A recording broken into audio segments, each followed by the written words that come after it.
Bakit araw-araw humahaba ang ating katanungan sa buhay o bucket list? Kaya naman sa aming 24-hour prayer center, dagsa ang mga katanungan ng ating mga kababayan.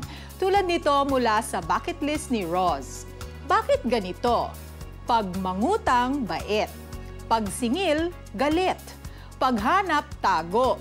Pagsalubong, liko. Sa huli, ikaw na nagpautang, ikaw pa ang masama.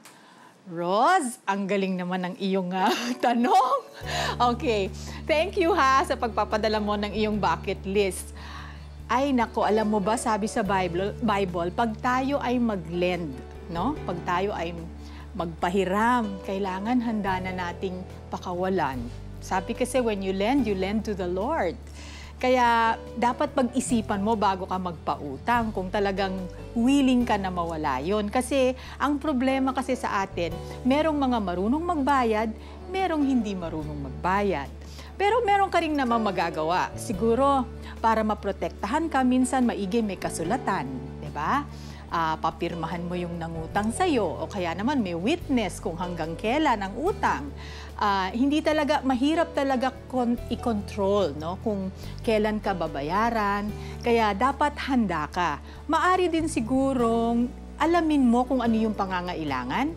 Baka makatulong ka sa ibang paraan, hindi naman kailangan pera palagi ang binibigay mong tulong, di ba? Maaring ma-connect mo siya sa isang tao na makakatulong talaga sa kanya. O baka naman pwede rin siyang mabigyan ng hanap buhay, di ba? Para may dignity naman siya, kinikita niya yung kanyang pangangailangan. Yan. Kung kayo rin ay may katanungan o bakit sa buhay tulad ni Roz, pwede kayong sumangguni sa aming mga trained counselors. Pwede silang matawagan. Ang aming hotlines ay 810-7717 at 810-7176. Pwede rin mag-text. Ang aming Smart, Globe at Sun numbers ay nasa inyong TV screen.